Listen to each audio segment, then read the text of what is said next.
So hey everyone, welcome back to my channel. तो हम आ गए हैं हमारे जो आज के द हिंदू की एनालिसिस के नोट्स लेके। तो चलो हम स्टार्ट करते हैं। तो हमारे फर्स्ट आर्टिकल पे हम पहुंचते हैं। तो जो हमारा फर्स्ट आर्टिकल है वो आपको दिख रहा होगा आपके होम स्क्रीन पे। तो यहाँ पे देखो, यहाँ पे जो है जो हमारे फर्स्ट आर्टिकल में बात की जा रही है निकोबार प्रोजेक्ट की। तो इस आर्टिकल में दिया ये है कि जो निकोबार प्रोजेक्ट है उसको शुरू किया जा रहा है 130 स्क्वायर मीटर फॉरेस्ट में। मतलब कि ये जो जंगल है इसमें किया जा रहा है और इसके लिए बहुत सारे पेड़ भी काटे जाएंगे। और यहाँ पे जो कुछ इम्पोर्टेंट है मैं वो आपको दिखा देती हूँ। तो देखो, ये सामने आपको दिख रहा होगा कुछ, ये है निकोबार फॉरेस्ट है, ठीक है। अब इसको जो निकोबार प्रोजेक्ट है इसको हमको इम्प्लीमेंट करने के लिए 8 लाख ट्रीज़ को काटना पड़ेगा, ठीक है। ये जो पूरा फॉरेस्ट वो 900 स्क्वायर मीटर का है, जिसमें से हम 130 स्क्वायर मीटर काटेंगे इस प्रोजेक्ट के लिए। अब जो निकोबार प्रोजेक्ट है क्या, हम वो देख लेते हैं।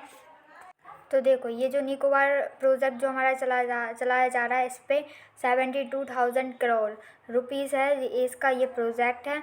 और ये 130.75 स्क्वायर मीटर के फॉरेस्ट में बनाया जाएगा। अब ये प्रोजेक्ट है क्या, तो इस प्रोजेक्ट के अंतर्गत जो ये पेड़ काटे जाएंगे इनकी जगह पे transshipment port, airport, power plant, greenfield township, ये सबको विस्तारित किया जाएगा यहाँ पे, ठीक है। तो इससे रिलेटेड ये कुछ इस आर्टिकल में दी थी। अब हम जान लेते हैं जो ग्रेट निकोबार है उससे रिलेटेड चीज़ें। तो देखो, जो ग्रेट निकोबार है वो है निकोबार द्वीप समूह का दक्षिणी द्वीप।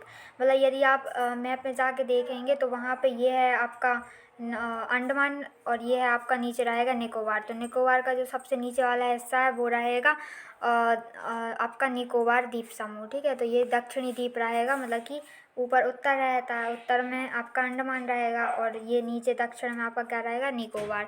तो यहाँ पे क्या क्या पाया जाता है वो हम देख लेते हैं। तो यहाँ पे आपको याद रखना है मंगोलॉयड सैम्पन जनजाति पाई जाती है जो कि विशेषता नदियों के किनारे रहती है, और एक मंगोलॉयड जनजाति पाई जाती है जो पश्चिमी तट के किनारे रहती है।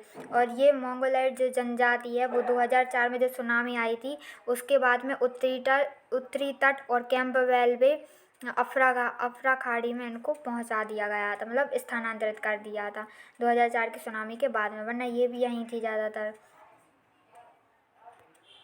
तो हमारा जो नेक्स्ट इम्पोर्टेंट आर्टिकल है वो ये है, जो अभी है वो एक क्रैब मतलब केकड़े की एक नई स्पीसीज़ पाई गई है, जो कहाँ पाई गई है, तमिलनाडु में।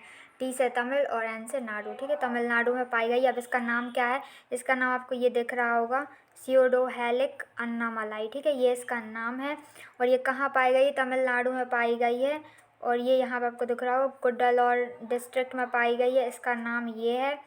और ये बेल्लार नदी के यहाँ पाई गई है, कहाँ पे, बेल्लार नदी के किनारे में पाई गई है, ठीक है। आपको याद रखना है, इतनी इंपॉर्टेंट चीज़ है जो आपको इस आर्टिकल में से याद रखनी है। देखो, ये लिखा है वेल्लार रिवर, ठीक है, वेल्लार रिवर क्या पाई गई है, कुड्डलूर डिस्ट्रिक्ट में। ये आपको नोट कर लेना है, बाकी आपको नोट्स में लिखे मिल जाएंगे। अब देखो, एक ये डेली क्विज करके यहाँ पे लिखा गया है कि उत्तराखंड जो डे है, फाउंडेशन डे, वो सेलिब्रेट कर रहे हैं कहाँ पे, 9 नवंबर को सेलिब्रेट कर रहे हैं, ठीक है। तो हम ये उत्तराखंड फाउंडेशन डे से रिलेटेड कुछ चीज़ें देख लेते हैं। तो देखो, जो उत्तराखंड है वो कब बना था, जो 9 नवंबर 2000, ठीक है। इसमें ये उत्तराखंड है, इसका फाउंडेशन डे मनाया जाता है। और ये यूपी से अलग होके, जो हमारा यूपी है ना उससे ये अलग होके उत्तराखंड वाला पार्ट बना था, ठीक है। अब ये हम बात करें तो यूपी के कौन से भाग से अलग होके बना था, तो नॉर्थ वेस्टर्न मतलब उत्तर पश्चिमी भाग हैं ये अलग हो गए थे। जो ये भाग अलग हुए थे इनको क्या नाम दे दिया था, उत्तराखंड। इसका वैसे पुराना नाम उत्तरांचल है, पर उसके बाद में इसको उत्तराखंड रख दिया था, ठीक है। अब इसके बाद में इसे लैंड ऑफ गॉड्स कहा जाता है, ठीक है, क्योंकि यहाँ पे बहुत सारे टेम्पल्स हैं, बहुत सारे मंदिर हैं और बहुत सारी धार्मिक जगह हैं, इसलिए यहाँ पे लैंड ऑफ गॉड उत्तराखंड को कहा जाता है। अब इसके पड़ोसी राज्य नेपाल, तिब्बत, हरियाणा, यूपी और हिमाचल प्रदेश, इसके जो पड़ोसी राज्य हैं उनको हम मैप पे देख लेते हैं। तो देखो, ये हमें दिख रहा है, ये है उत्तराखंड, ठीक है, ये उत्तराखंड है। अब यहाँ पे देखो, यहाँ पे ये लिखा है, यहाँ पे आपको दो चीज़ें याद रखनी है कि इसके जो रीजन है, इम्पोर्टेंट रीजन है, कुमाऊँ और गढ़वाल हैं, जो कहाँ में, उत्तराखंड में। ये आपको मैप से मैंने बता दी, क्या ये आपको याद रखना है, ठीक है। बाकी इसके चारों ओर तिब्बत, नेपाल, ये सब हैं। यहाँ पे जो नेशनल पार्क हैं उनके नाम है Nanda Devi biosphere, Govind national park, Rajaji national park, Gangotri national park, Corbett national park. ये गोविंद है, ठीक है, गोविंद नेशनल पार्क। और यहाँ पे जो सेंचुरी हैं वो हैं Govind wild life sanctuary, Kedarnath wild life sanctuary, Assam wild life sanctuary और विंसार वाइल्ड लाइफ सेंचुरी। और यहाँ पे जो इम्पोर्टेंट रिवर्स हैं, मतलब इम्पोर्टेंट नदियाँ हैं, वो गंगा, काली, यमुना, टॉन्स, ये फेमस नदियाँ हैं, तो आपको ये याद रखना है नाम। तो देखो यहाँ पे एक और इम्पॉर्टेंट आर्टिकल है जिसमें यहाँ बताया जा रहा है कि गरुड़ 7 एक्सरसाइज हो रही है इंडिया और फ्रेंच के बीच में, ठीक है। अब इंडिया और फ्रेंच के बीच में ट्यूसडे पर ये हुई है, और ये कहाँ हुई है, जोधपुर में। यहाँ पे लिखा है जोधपुर में ये हुई है एक्सरसाइज। कब हुई है, ट्यूसडे पर, ठीक है। अब देखो यहाँ पे जो यहाँ पे कहा जा रहा है कि मतलब इस आर्टिकल में क्या कहा जा रहा है, तो इस आर्टिकल में जो यहाँ पे देखो आपको दिख रहा हो ACM चौधरी ये कह रहे हैं कि ये दोनों सेनाएं जो हैं उनके लिए बहुत अच्छा मौका है एक दूसरे के साथ जो है अपनी एयर फोर्स है उसको मजबूत करने का, ठीक है। अब ऐसा तो है नहीं सब कोई सब कुछ जानता हो, तो कुछ टेक्निक्स फ्रेंच के एयर फोर्स को आती हैं, कुछ अपन को आती हैं, तो एक दूसरे से शेयर करके हम उनकी यूनिक टेक्निक्स सीख सकते हैं और वो हमसे कुछ सीख ले सकते हैं। तो ऐसे करके हमारी जो एयर फोर्स है वो मजबूत बन सकती है। तो इस आर्टिकल में बस इतना ही कुछ कहा जा रहा है जो मैंने आपको शॉर्ट में बता दिया।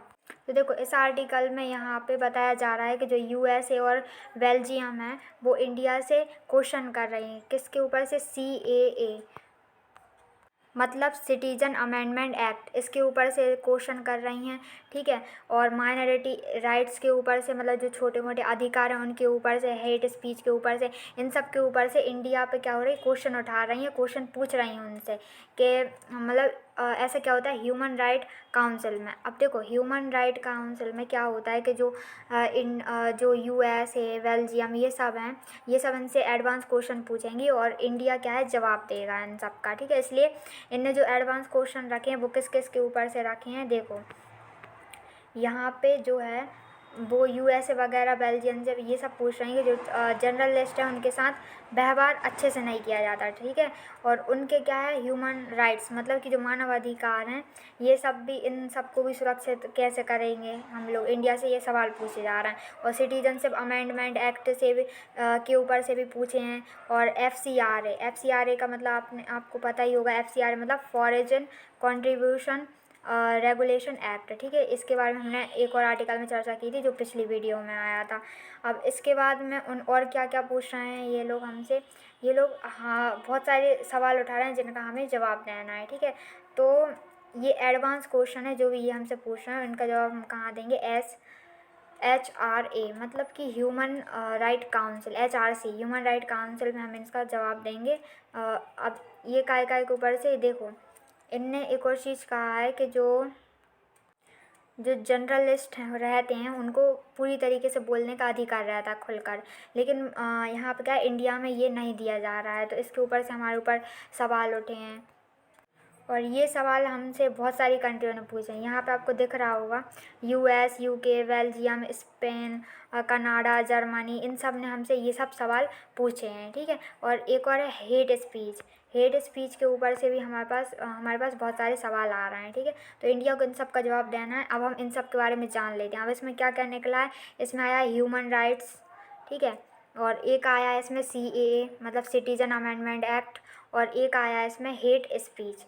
इन तीनों के ऊपर से हम देख लेते हैं कि ये तीनों हैं क्या और उनका बैकग्राउंड क्या है।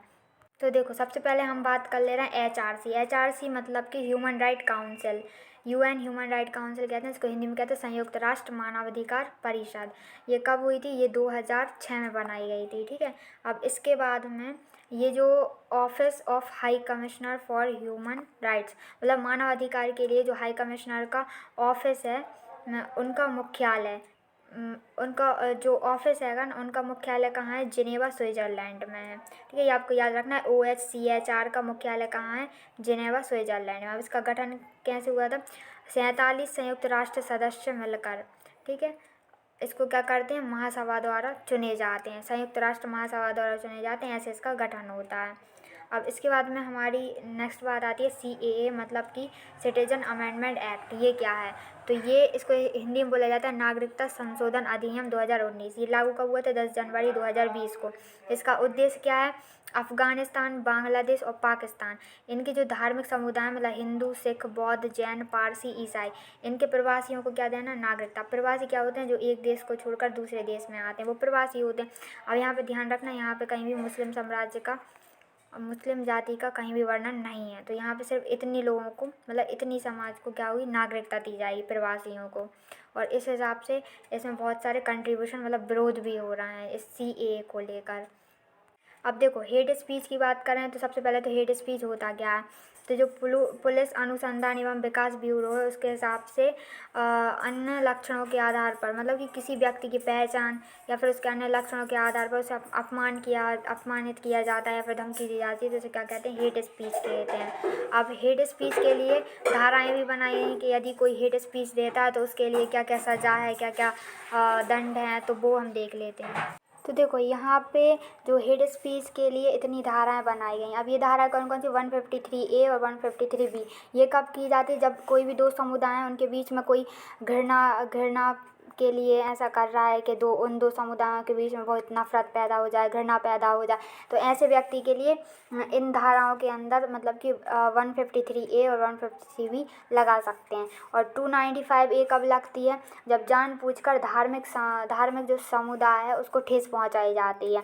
ठीक है, उसके लिए ये धारा रहती है। और 501 और 505(2) ये रहती है जब कोई ऐसी सामग्री प्रकाशित की जाती है जो दो धार्मिक समुदायों के बीच में घृणा पैदा करती है, द्वेष पैदा करती है, तो इनके लिए ये वाली है। ठीक है, तो ये धाराएं अब इनके ऊपर से परिवर्तन करने के ऊपर से भी बहुत सारे सुझाव आए हैं। तो ऐसा ही इस आर्टिकल में दिया है। तो यहाँ पे हमारा आर्टिकल ख़त्म हो गया। अब इसके बाद में एक और इम्पोर्टेंट आर्टिकल है। अब देखो इस आर्टिकल में आपको क्या है? इलेक्ट्रो बॉन्ड के ऊपर बात की गई है। ठीक है, इनने बोला है कि जो इलेक्ट्रो बॉन्ड का अमेंडमेंट है जो भी इम्प्लीमेंट किया जा रहा है उससे मतलब ये उनको फंड उतना नहीं मिल पा रहा है। ठीक है, इसलिए इसमें कुछ बदलाव के सजेशन दिए गए हैं। ये सब हमें यहाँ पे ये जानना है इस आर्टिकल में कि इलेक्ट्रो बॉन्ड है क्या, कैसे काम करता है, बस इतना इम्पोर्टेंट है इसमें। तो देखो यहाँ पे हम देखें, अब इलेक्ट्रो बॉन्ड को हम क्या कहते हैं? इलेक्ट्रो बॉन्ड को हम चुनावी बॉन्ड भी कह सकते हैं। अब देखो यहाँ पे लिखा है कि जो है सिर्फ इसका जो है वो भारतीय स्टेट बैंक से इसको ले सकते हैं। अब इलेक्ट्रो बॉन्ड क्या रहता है? इलेक्ट्रो बॉन्ड यदि मैं आपको बता दूं, EB इसका शॉर्ट फॉर्म है। और ये क्यों रहता है? यदि हमें कोई चुनावी पार्टी अच्छी लगती है तो हम उसको कितने भी पैसे दे सकते हैं। उसके लिए स्टेट बैंक में जाके हम उस पार्टी का नाम बता देते हैं और बोल देते हैं कि हम इसको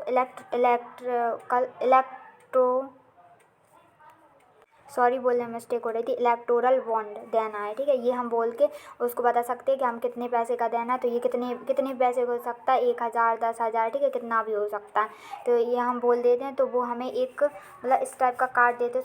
उस पर बैंक का नाम लिखा रहेगा, उस पर लिखा रहेगा कि ये इसका इलेक्टोरल बॉन्ड है और बस वो हमें ये दे देंगे। फिर ये जाके हम उस चुनावी पार्टी को देते हैं जिसके लिए हमने ये लिया है। ठीक है, और उसे 15 दिन के अंदर इसे फिर से बैंक में देना पड़ता है और वो इसे 15 दिन के अंदर आपके पैसे ले सकता है। यदि 15 दिन से ज़्यादा हो जाते हैं तो फिर ये कोई काम का नहीं रहता।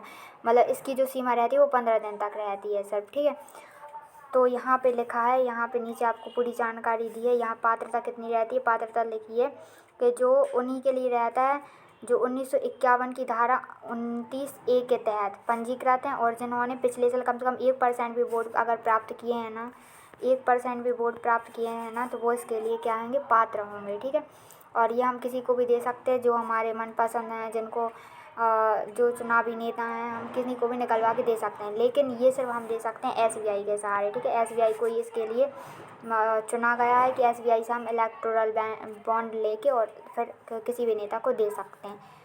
तो ये हमारा आर्टिकल था। अब इसके बाद में जो एडिटोरियल है वो ये दिया गया है आपको। ये एडिटोरियल पूरा सोलर एनर्जी के बारे में है। ठीक है, जिसको बहुत अच्छी तरीके से लिखा गया। अब ये पूरा यदि आप पढ़ोगे तो आप पढ़ सकते हो। इसको मैं PDF टेलीग्राम चैनल पे प्रोवाइड करा दूँगी। बाकी ये अब जो आपको एलोटोड दिख रहा है, ये आपको ऐप डाउनलोड करना पड़ेगा, एक्रोबेट। एडोब एक्रोबेट आप प्ले स्टोर पर सर्च करके डाउनलोड कर लोगे तो ये जो पीले कलर का ये आपको दिख रहा है, इस पर टच करोगे तो आपको नीचे एक शॉर्ट मिल जाएगा जो कि हिंदी में है पूरा, आप इसको अच्छे से पढ़ सकते हो। ठीक है, इसमें इसको शॉर्ट करके लिखा गया है, तो आप इसको अच्छे से पढ़ लेना। और बाकी ये आपको PDF मिल जाएगी टेलीग्राम चैनल पे। तो हम मिलेंगे हमारी नेक्स्ट वीडियो में। जय हिंद, जय भारत।